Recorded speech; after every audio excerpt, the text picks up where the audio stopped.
नाव दिग्विजय विशाल घरोटे. मी नागपूरमध्ये राहते. अध्याय 7 प्रसंग आहे. शेगावात एक पाटील घराणं होतं.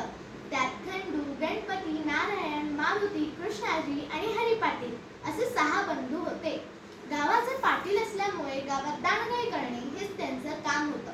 त्यातील हरी पाटील यांना कुस्तीचा खूप छंद होता. एकदा गजानन महाराज मंदिरात बसले असताना हरी पाटील तिथे आला व महाराजांना म्हणाला, "ए बिशा, गावात बरीच चर्चा असते रे तुझी. चल माझ्यासोबत कुस्ती खेळ. तुझ्यात किती जोर आहे बघतोच मी." महाराजांनी त्यावर मंद स्मित केले. त्यावर हरी म्हणाला, "तू जर मला हरवलास तर मी तुला खूप मोठं बक्षीस देईन." असे म्हणून महाराजांचा हात धरून त्यांना आखाड्याकडे घेऊन गेले. दोघेही आखाड्यात आल्यावर महाराजांनी हरी पाटलाशी गंमत करायचं असं ठरवलं व त्या आखाड्यातील मातीवर जाऊन बसले आणि म्हणाले, "ए पाटला, तू जसं म्हणतो तसं आपण कुस्ती तर खेळूच, पण आधी तू मला इथून उठवून तर दाखव. कुस्ती हरशी खेळोनी, शक्ती दर्शन घडवोनी." हरी पाटील आवेशाने पुढे आला व महाराजांना उठवू लागला. पण महाराजांना उठवणे तर दूरच, तो त्यांना हलवू पण शकला नाही. अखेर हरी पाटलाला महाराजांचं योगबळ लक्षात आलं व तो महाराजांना शरण गेला. त्या दिवसापासून हरी पाटील सुधारला. पण त्याचे वागणे बघून त्याचे बंधू त्याला चिडवू लागले.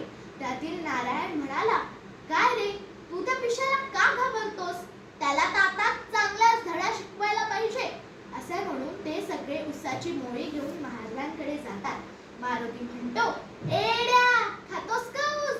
पण त्याआधी आमची एक अट आहे. आम्ही तुला या उसाने मार देऊ. जर तुझ्या अंगावर एकही बळ उमटली नाही तर तू खरा योगी हे आम्ही मान्य करू आणि हे ऊस तुला देऊ. बोल, आहे का मान्य?" महाराजांनी त्यावर काहीच उत्तर दिलं नाही. पण त्यांच्या मौनीला होकार समजून पाटील बंधू त्यांना मारू लागतात. भास्कर पाटील यांनी त्यांना थांबवायचा खूप प्रयत्न केला, पण ते ऐकत नाही. मंदिरातले लोक पळून जातात. पाटील बंधू आपला पूर्ण जोर लावून महाराजांना मारू लागतात. पण महाराज गुदगुले झाल्यासारखे हसत होते.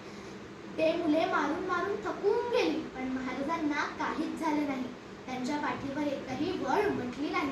पाटील बंधूंना पटलं हे खरंच योगी आहे. आपण यांना मारून खूप मोठी चूक केली, म्हणून ते महाराजांना नमस्कार करतात. महाराज म्हणतात, "द्या ते ऊस. मारून मारून खूप दमला असाल ना, रस देतो काढून." व ते स्वतःच्या हाताने ऊस पिळून पाटील बंधूंना रस प्यायला देतात. त्यांना हे पाहून खूप आश्चर्य वाटते. ते महाराजांना शरण जातात.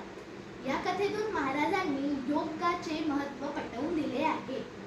जिथे ज्ञान विज्ञान संजीव होते, जिथे योग विद्येस सामर्थ्य होते, जिथे मानवाला मिळे मोक्ष गाथा, तुझ्या पायरीसी सदा